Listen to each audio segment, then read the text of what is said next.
Salut! Ça va bien? Moi aussi. Aujourd'hui, on va causer de ça. Le Smove Vesto V3.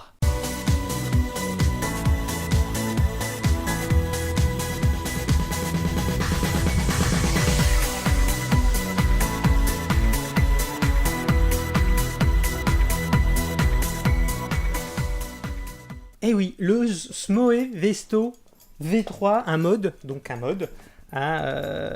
voici la petite boîte à laquelle elle est livrée.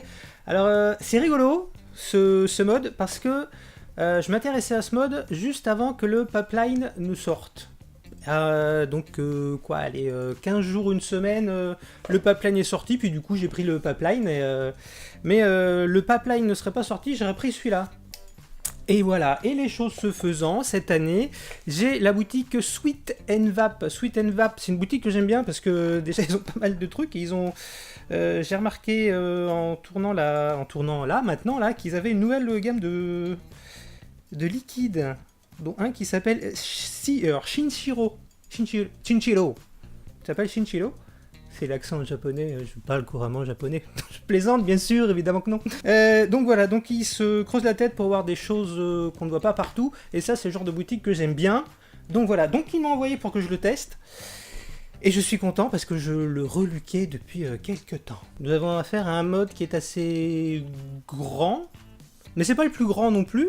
Hein. Vous voyez que là, vous voyez que là c'est pas le plus grand, hein. Le 134 est quand même beaucoup plus grand, le Vamo aussi, en version 18 650 bien sûr, hein, parce qu'on peut le mettre en...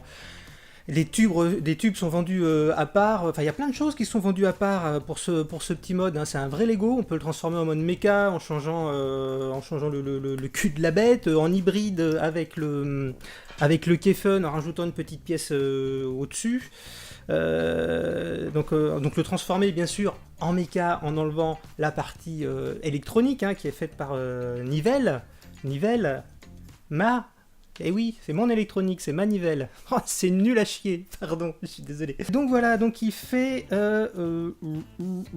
131 mm de longueur, 13 cm 1. C'est un 22 mm en diamètre, donc ça va avec à peu près tout. J'aime bien les modes en 22 mm. Ça va avec à peu près tout. Je le dis 2 fois, je fais ce que je veux. Avant d'aller plus loin, voyons la bête en gros plan au niveau... on va faire les extérieurs, hein, autour du terrain. Donc nous voici en gros plan pour ce Svoe Mesto avec ce petit module électronique Nivelle. Donc partie extérieure, donc le cap du bas. Donc, vous voyez, on a une petite gravure charmante. Charmante petite gravure. Voilà, oui, marqué Designed by Russian, made in Germania. Alors, quand on dévisse,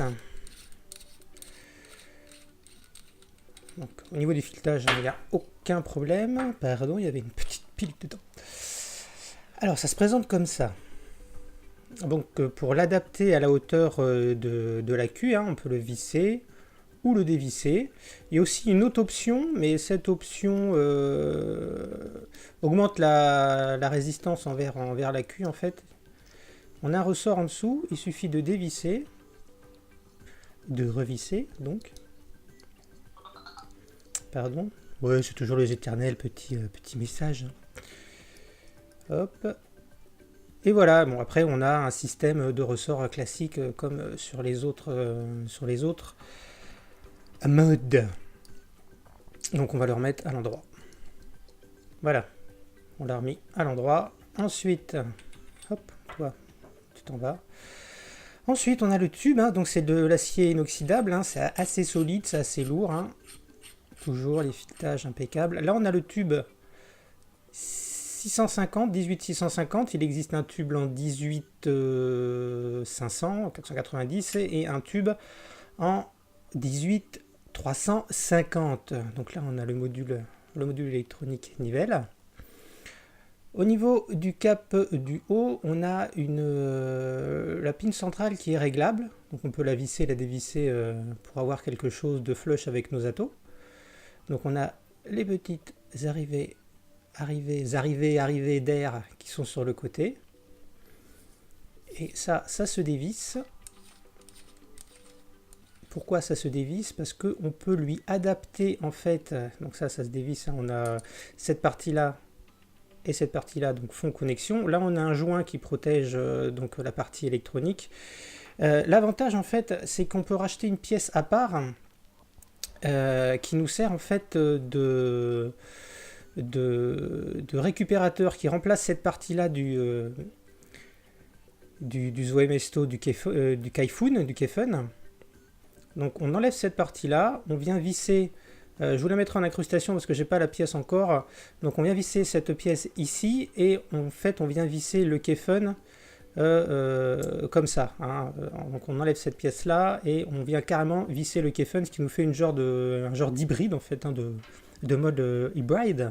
Les spécificités techniques, vous voyez le tour du propriétaire, un petit peu, voilà, c'est du solide, hein, on l'a bien en main, c'est du solide, c'est de l'acier inoxydable, avec des grosses choses lourdes dans ta main. Au niveau des specs techniques, donc on a, il fait du voltage, il fait du wattage, il va jusqu'à 15 watts, au niveau des volts, il va jusqu'à 6 volts.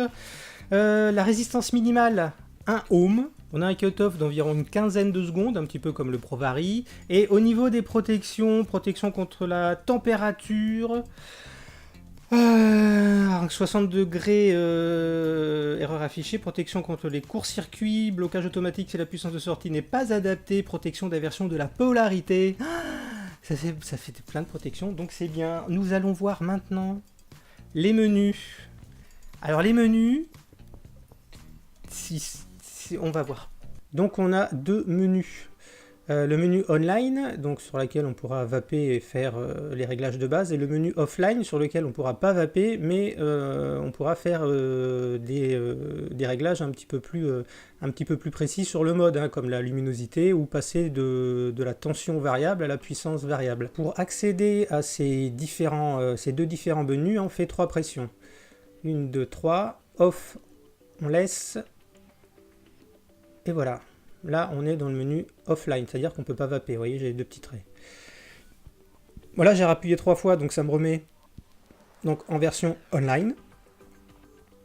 Voilà, on entend que ça crépite.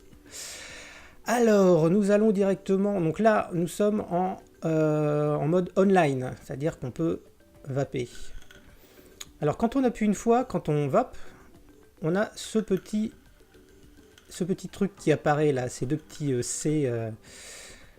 Alors c'est l'indicateur de batterie, c'est-à-dire que grosso modo, moins il y a de traits affichés, moins il y a de batterie. Voilà. Hein. Alors dans ce menu online, qu'est-ce qu'on va avoir? Donc au bout de 4 pressions, on va pouvoir baisser la tension. Hein. C'est la première chose qu'on va voir apparaître. Hop, DN, down, et là on baisse notre tension normale. Pour augmenter la tension, donc là on va faire 5 pressions, 1, 2, 3, 4, 5, hop, hop, et on augmente notre tension. Ça va être la même chose hein, pour la puissance, hein, ça sera pareil. Ensuite, si au bout de 6 pressions, mon Dieu, j'en bafouille, 6 pressions, c'est parti, 1, 2, 3, 4, 5, 6, résistance atomiseur, je suis à 1,9 ohm.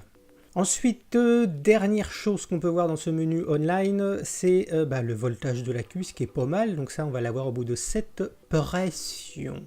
C'est parti. 1, 2, 3, 4, 5, 6, 7. Et voilà, la batterie est quasiment pleine, hein, 4 volts, impeccable. Voilà, donc là c'était le menu online, c'est-à-dire le plus simple. Après, tu as le menu offline. Je le répète beaucoup, mais on va revoir. Donc maintenant, on va voir le menu offline. Donc pour passer au menu offline, 3 pressions. 1, 2, 3. Clac, ça y est, on est dans le menu offline. Donc quand on est dans le menu offline, alors on peut choisir de passer en puissance variable ou en tension variable. Donc pour passer en puissance variable, on fait 6 pressions. 1, 2, 3, 4, 5, 6.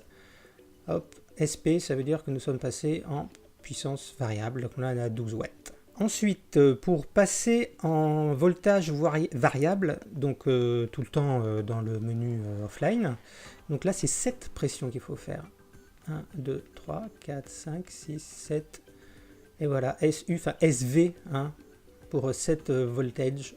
Voilà, là on est passé en voltage variable. Ensuite, quand vous faites 10 pressions, et ben là on va voir la valeur de la résistance. Quand vous faites 8 pressions, pardon, 8, 2 x 4, 8, 1, 2, 3, 4, 5, 6, 7, 8, résistance, atto, paf, 1, 9, comme tout à l'heure. Ensuite, au bout de 9 pressions, nous avons voltage battery 4, comme tout à l'heure. Hein. On a à peu près les mêmes infos. On a certaines infos du mode online. Ensuite, au bout de 10 pressions, on peut régler la luminosité de l'affichage. 1, 2, 3, 4, 5, 6, 7, 8, 9, 10. Hop, cette LED. Donc là, 1, 2, 3, 4, 5. On a 5 valeurs au niveau de la luminosité. Je vais le mettre à 4, comme tout à l'heure. Non, j'avais mis à 5. Bon, c'est pas grave. Alors, quand on fait 11 pressions, 1, 2, 3, 4, 5, 6, 7, 8, 9, 10, 11. Alors, on peut choisir de ce qu'on va voir quand on appuie sur le bouton. Alors, soit que le bouton allumé, soit le bouton et l'écran, soit le bouton et l'écran, ou soit que le bouton, ou soit que l'écran. Donc là, on va mettre l'écran et le bouton. Voilà. Quand on appuie 12 fois sur le bouton, on arrive à un compteur. C'est le temps que vous avez passé à vaper. Alors avant d'appuyer, vous allez avoir affiché, j'en bafouille, un H, donc comme heure. Hein, bon, voilà. Ensuite, la première série de 2 chiffres, ça sera les heures. Et la deuxième série, ça sera les minutes. Donc on va faire ça tout de suite. 1, 2, 3, 4, 5, 6, 7, 8, 9, 10, 11, 12, H... 0 heure et 11 minutes. Voilà, et quand on rappuie, clac, on rappuie une fois. Donc là, vous avez vu le CL s'afficher, et quand le CL s'affiche, vous rappuyez une fois et ça met le compteur à 0. Donc au bout de 13 pressions, on voit la version du firmware qui est tac, tac, tac, tac, tac, tac, la 1.80. Et voilà, nous en avons terminé avec ce menu offline. Voilà. Ah, oui, il faut s'habituer au menu par contre. Hein. C'est pas le menu le plus simple que j'ai vu, mais il faut s'habituer. Une fois qu'on est habitué, c'est très bien. Est-ce que j'ai dit qu'on était sur une vape-lisse Oui. Non, je l'ai pas dit. C'est une vape-lisse. Une vape-lisse.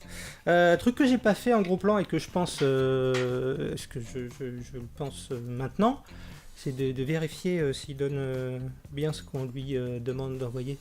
Alors, j'ai mis mon petit tancomètre. Voyez un petit peu cette magnifique chose. Hein, fantastique. C'est très beau, je trouve. Oui, je regarde parce que j'ai peur d'être mal cadré. Alors, l'écran se trouve ici. Donc là, nous avons 4.3, 4.3, 4.3, 4.3. Alors là, je l'ai mis à 5. 5. Hop. Et on est à 5. C'est assez précis, hein, quand même. Il est précis, hein, il est très précis. Hein, je veux dire, autant qu'un ProVari ou un pipeline, un pipeline. Donc, le prix, j'ai pas causé du prix, dis donc. Je l'ai pas dit le prix, 159 €. 159 €, oui, c'est ça, 159,90 €. Moi, je trouve que c'est vrai que c'est un investissement, mais c'est vrai que c'est un mode qu'on peut transformer. On peut le transformer en méca, on peut le transformer en hybride. Il y a des tubes qui peuvent être achetés à part. On peut passer du 350 au 650. Donc, c'est un mode qui est assez versatile, que moi, j'apprécie. En plus, il a une bonne tête. Bon, malgré sa longueur, c'est vrai qu'il est un petit peu long. Quand on est habitué à un pipeline qui est assez court, c'est vrai qu'il est un petit peu long. Le menu, faut s'y habituer. C'est un menu qui est assez pas compliqué, c'est comme tout. Je veux dire, si voilà, tu t'habitues à tout, je veux dire, quand tu te trouves devant un tableau de bord, tu dis à quoi servent tous ces boutons. Et puis au bout d'un mois d'utilisation, bah, tu te démerdes comme un chef. Donc voilà, donc je vous ai mis des petites images des différentes attos qu'on peut mettre dessus. Donc moi, c'est un mode que j'apprécie bien, que j'apprécie beaucoup même. Je ne vais pas tarder d'ailleurs, je pense, à me prendre le cul pour le mettre en méca et le petit adaptateur pour le transformer un petit peu en hybride avec le Kefun. Ça doit être aussi compatible avec le Roshian, je pense. Voilà ce que j'ai à dire sur ce Zvoe Mesto V3 que je trouve excellent. Petite anecdote, en recherchant des plusieurs petits atos à mettre dessus, je suis retombé sur mon Magoo et dedans j'avais du Snake Oil. Donc depuis environ un petit mois, un mois et demi, non peut-être 2 mois, non c'était avant les fêtes que je l'avais eu ce truc. Le faites pas, je veux dire, un liquide qui est resté 2 ou 3 mois dans un atto, enfin en tout cas dans celui-là, sur ce Magoo, c'est un goût dégueulasse après. Donc je sais pas, peut-être que... Je ne sais pas. Est-ce que ça vous l'a fait à vous de reprendre un atto qui avait 2 mois avec du jus dedans? Est-ce que le jus est dégueulasse aussi? Parce que moi c'est franchement imbuvable ce machin. Non, je ne le bois pas. Voilà, dégueulasse. Donc voilà, je vous fais des bisous. Ne faites pas les cons, je vous dis en vrai. À la Vape Expo le samedi 15. Sur ce, je vais cuire des crêpes, je pense. Voilà, allez, bisous.